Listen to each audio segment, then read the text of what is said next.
تو روزہ وہ عبادت ہے جو ہم بھی انجام دے رہے ہیں، ہم سے پہلے والی جو امتی ہیں انہوں نے بھی روزے رکھے ہیں. لیکن اس روایت کے اندر جو نبی اکرم کی روایت ہے، بڑا خوبصورت جملہ ہے. پہلا ہی جملہ بڑا قیمتی ہے. نبی اکرم شاہ فرماتے ہیں کہ اعطیت امتی فی شہر رمضان خمسہ لم یعطہن امت نبی قبلی. نبی اکرم شاہ فرماتے ہیں کہ اس مہینے کے اندر خاص میری امت پر پروردگار نے وہ فضل و کرم کیا ہے کہ 5 چیزیں ایسی عطا فرمائی ہے جو مجھ سے پہلے والے انبیاء کی امتوں کو نہیں عطا کی گئی.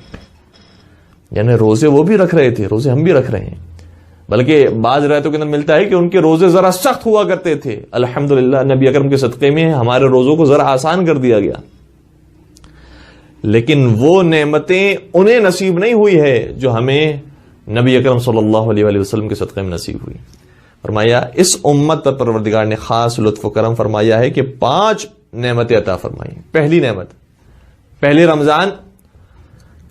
رمضان کی تاریخ داخل ہوتے ہی پروردگار عالم اپنے بندوں پر جو میری امت میں سے ہیں، میری امتیوں پر نگاہ کرتا ہے.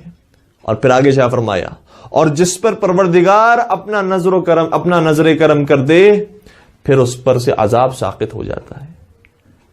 خدا کی مخلوق ہے، خدا کا عذاب یا خدا کی جہنم خدا کی مخلوق ہے. جب خدا ہی نے اپنے بندے پر نظر کرم کر دی تو پھر اس کی مخلوق کی کیا مجال کہ ہمیں جلا سکے. کا پہلا یہ لطف و کرم ہے پروردگار عالم کا امت محمدی کے لیے. دوسرا لطف و کرم کیا ہے؟ میں نے فرمایا کہ دوسرا لطف و کرم یہ ہے کہ روزہ رکھنے سے جو منہ میں بدبو پیدا ہو جاتی ہے، اور پھر وہ افراد کی جو راتوں کو نمازیں بھی پڑھتے ہیں اور روزے سے بھی انسان ہوتا ہے دن بھر، یہ جو بدبو پیدا ہو جاتی ہے پروردگار اس بو کو مشک سے بہتر خوشبو میں تبدیل کر دیتا ہے. ظاہر سی بات ہے کہ دنیا کی بات نہیں ہو رہی ہے. جو پرواز انسان کر رہا ہے، جو سفر انسان کر رہا ہے، اس سفر کی بات ہو رہی ہے کہ اس مانوی سفر کے اندر یہ بو جب جاتی ہے تو یہ بو نہیں رہتی، یہ خوشبو میں تبدیل ہو جاتی ہے. ملائکہ اس کو سونگھنے کے لیے آتے ہیں، دیگر مخلوقات اس کو سونگھنے کے لیے آتی ہیں. روزے دار کی بو کو خوشبو میں تبدیل کر دیا. تیسری چیز بیان فرمایا اور ملائکہ اس امت پر استغفار کرتے ہیں کہ جو روزے سے ہوتی ہے. اور ظاہر سی بات ہے کہ جب ملائکہ استغفار کریں گے تو ان کے استغفار کے اندر کسی خطا کا سوال نہیں ہے. جو انہوں نے دعا کی ہوگی انشاءاللہ پروردگار اس دعا کو قبول فرمائے گا. چوتھی چیز جو انہیں نصیب ہوگی، کہا کہ جنت ان کے لیے استغفار کرے گی، اور جنت کو سجایا جاتا ہے روزے داروں کے لیے. اللہ اکبر. یعنی ملائکہ بھی ہمارے لیے استغفار کر رہے ہیں، جنت ہمارے لیے استغفار کر رہی ہے اگر ہم نے ماہ مبارک رمضان کے روزے رکھے ہیں. اور آخری چیز بیان فرمایا کہ اور جب آخری رمضان کی تاریخ آ جاتی ہے تو پروردگار اپنے بندوں کو آزاد فرما دیتا ہے.